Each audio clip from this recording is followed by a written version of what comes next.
Hello, everyone. This is the most intelligent and magnificent bird, Beak, speaking to you today. And in today's video, I am back at it again with another character review, and this time will be on a lot of people's fan favorite Clem from Telltale Season 1. Yeah, I like Clem too. She's definitely in my top 3 favorite Telltale characters. Her, Lee, and Kenny are definitely in my top 3 favorite Telltale characters of all time. I don't know if she's my number 1 favorite, but she's definitely in the top 3 for me, definitely, for sure. And I figured, you know what, I would go ahead and get this character review out the way next, followed by Lee, who I did a character review on first. And before we get started, I hope all of you are doing good and staying safe out there. I'm doing good, and I'm staying safe for the most part. And I don't think we should waste any time. I think we should go ahead and jump into this character review, shall we? Clem, Mythic Trials First Edition.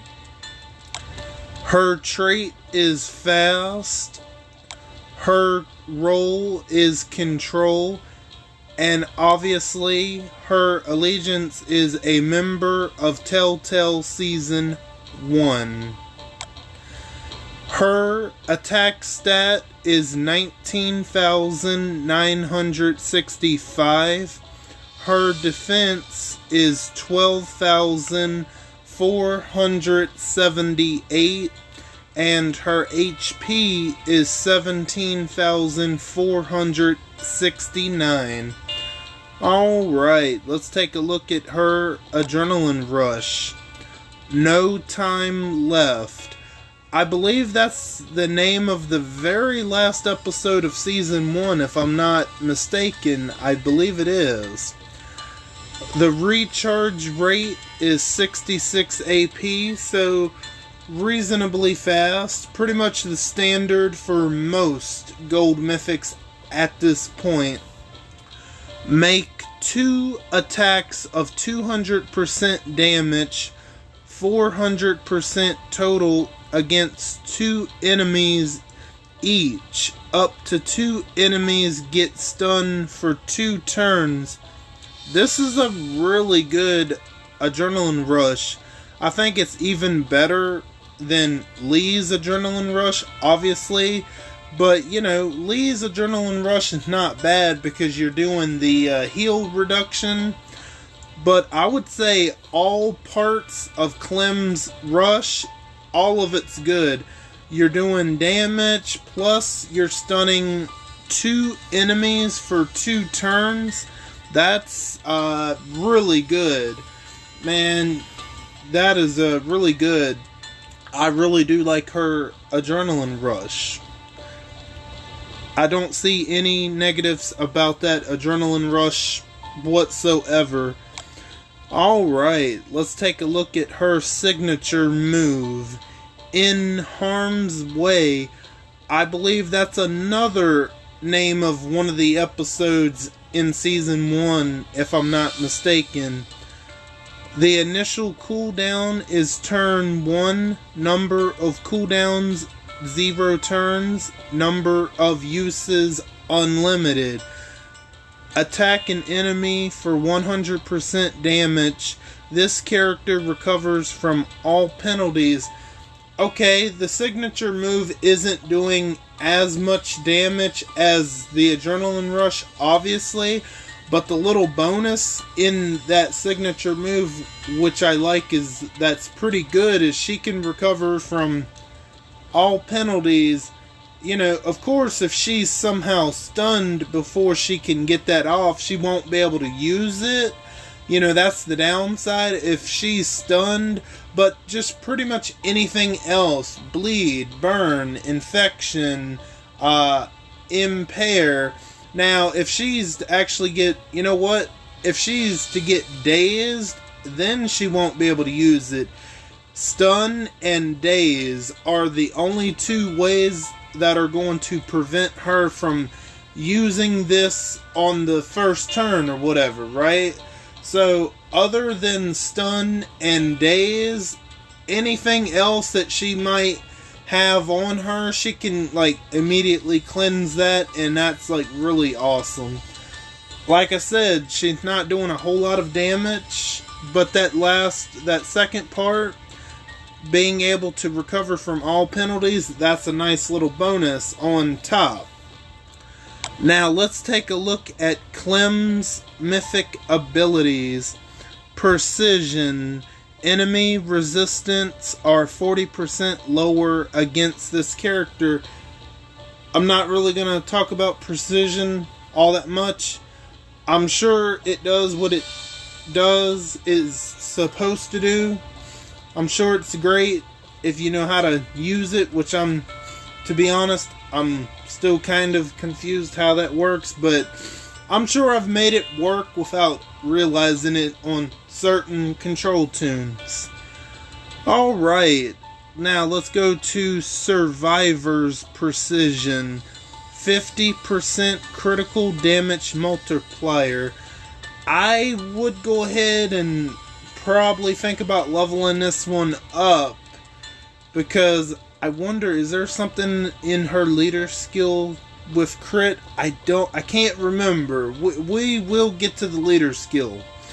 But yeah, so far, precision and survivor's precision, I would definitely think about leveling up, especially if you have the resources to do so. So yeah, because you could do some stuff with crit there, with that 50% critical damage multiplier. So that could be very good, depending on how you build up Clem there. Critical entanglement. When making a critical attack, 60% chance a single enemy gets stunned for 2 turns. Yeah, I would go ahead and definitely level up critical entanglement and survivor's precision, because both of those mythic abilities are going to go well together. So definitely survivor's precision and critical entanglement are 2 mythic abilities I would highly recommend leveling up, because if you could make a critical attack, you have a great chance at stunning an additional enemy for 2 turns. That's going to be really good, and that's really going to help out. So definitely, survivor's precision and critical engagement. What did I say? What did I call it? Entanglement? But anyway, those 2 are going to survivor's precision and critical engagement are going to go very well together. So I would definitely recommend leveling those 2 up. A tale to remember. At the start of each wave, turn all Telltale Season 1 Allegiance teammates' base critical hit chance to 100% for the first 3 turns of combat. Now, obviously, this has got good sides and bad sides. Obviously, the bad side to this mythic ability is if you don't have a Telltale team, that mythic ability is not going to be worth investing into. Not all the way, in my opinion. Now, if you have a Telltale team, or if you're planning on building a Telltale team, this is going to be really good. I mean, this is going to be, oh my gosh, could you imagine? You could have Clem, Lily, Kenny, Duck, possibly Molly, all on one team. oh my gosh, that could be really, really dangerous for the opposing team. So definitely, if you're building, or if you're planning on building a Telltale team, a Tale to Remember is definitely going to be one I would highly recommend. But if you're not planning on building a Telltale team for whatever reason, it's going to be a waste of resources, in my opinion. So definitely good and bad in, you know, in the sense, if you're planning on building a Telltale team, it's going to be a really good mythic ability to go ahead and put your resources in. So yeah, a Tale to Remember, Critical Engagement, and Survivor's Precision are going to be the 3 mythic abilities I would highly recommend putting your resources into. I think you're going to definitely get the most out of Clementine, leveling those 3 mythic abilities all the way, or mostly all the way, if you can, for sure. Now let's take a look at her leader skill. All teammates get 35% attack. All Telltale Season 1 Allegiance teammates get 100% taunt resistance for the first 3 turns of combat. So obviously she's a leader, and she's going to be a pretty solid leader if you're planning on building a Telltale team. If you are planning on building a Telltale team, you're definitely going to get the most out of her leader skill.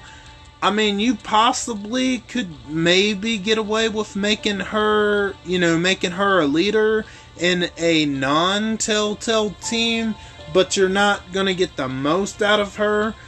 I actually have 1 copy of the Mythic Trials First Edition Clem right now, but like I said, I only have the 1 copy, so I haven't put any resources into her. Hopefully, maybe down the road, I can get more copies of Clem, because for those that know, I obviously have Duck. I would love to get Kenny. I would definitely take Lily for sure. And I do have a couple of copies of Molly, so I wouldn't need all 4, but I definitely would need some more copies of Molly. I already have all the copies for Duck. I would definitely, it's not like I would need all of the tunes out of this Allegiance. But anyway, okay. Yeah, so if you build a Telltale team, you're obviously going to get that extra benefit of getting 100% taunt resistance for the first 3 turns. So I guess you could, if you really wanted to use Clem as a leader and you didn't have the resources, or you just don't have the tunes right now to have a Telltale team, but you really want Clem as a leader, I guess you could get away with it for a little bit, because that attack stat is quite nice. All teammates getting 35% attack, but you would definitely get the most out of her leader skill by building a Telltale team for sure. And I think it's a pretty good leader skill for sure. I think one of the better leader skills, if I'm being honest. Now let's take a look at her weapon. Clem's Savage First Edition Broken Bottle. Did she ever use a broken bottle ever? I don't know. You know what? No, she never did, but I guess they had to make some kind of fast weapon for her. But anyway, we have 40% attack, a huge bonus to AP when attacking, improved bonus HP plus AP. All teammates receive 10% AP and 25% bonus HP at the start of each wave, and give 15% attack and 35 crit to this character and all adjacent teammates. Okay, as all of you know, that Fast really doesn't have a whole lot in the department of the armory. So this is pretty much a near damn perfect weapon right here, to be perfectly honest. You can craft a bonus HP and AP weapon, but the improved HP and AP weapon, that's the best version of the HP AP you're gonna get right here. There's no way you could get a better version of the HP and AP, because this is literally telling you this is an improved bonus of the HP and AP with 10% AP and 25% HP. I believe, isn't it only 5% AP on the normal one? I think so. It's either 5 or 6% AP, so getting a 10% AP jump at the start, that's really good. So honestly, I don't know why you would want to change that third slot. And for that fourth slot, that's another good fourth slot. Again, I don't know why you would want to change the fourth slot. I would leave the third and fourth slots alone. That, you know, they set it up perfectly. Absolutely a gold mine of a weapon right there, just with the third and fourth slot alone, for sure. Now, the way I would go on this weapon, I could think of maybe one or two ways. The first one is pretty obvious. I would build that 40% attack up and try to go for 55% attack. That's the obvious way. But another way I guess you could go is maybe get rid of the bonus HP. Maybe add, if you really wanted to, you could add defense or HP, I guess. But honestly, I would go with the first option. Build that attack up. Try to get 55% attack and go all in on that attack. Or, you know what, another way I'm thinking of, it just popped into my head. You could maybe potentially put crit on the weapon to take that bonus HP off, maybe. But me personally, if you want to go crit, you could go crit set on her mods. That could be the way to go about the crit without putting it on her weapon. So I would highly recommend going in on the attack and try to get 55% attack on her weapon. And yeah, that's pretty much going to do it for my character review on Clem. Obviously, you know, spoiler alert, on the artwork on the right side, well, it'd be the left side. Yeah, obviously, if you've played the game, or you probably already know at this point what that artwork is indicating that's going to happen. So if you paid attention to the artwork on Lee, you could tell that he was bitten, and this artwork is pretty much a follow-up to that, you know, to that one. So yeah, very sad indeed. It was like one of the most saddest moments in gaming history. Oh man, and shocking too. Definitely very sad. That was such a... Season 1 was such a great season. It was such a great season. It might be my favorite season, although Season 2 was pretty good too. I don't know, it's between Season 1 and 2 for me. That's my personal favorite. But, yeah, I will have a character review coming up on another Telltale Allegiance tune. I'm not sure who the next one will be on, but that'll be my next character review, possibly this weekend, but we'll see. So yeah, that's pretty much going to do it. I want to thank each and every one of you for stopping by and for your continued support, or if you're new, welcome in for the first time. All of you are very awesome, and I thank you again. And don't forget to hit the bell and switch on all notifications so you know the second I upload to YouTube. I am Beak, and I'm gonna go fly away back to my nest. Until next time, bye guys.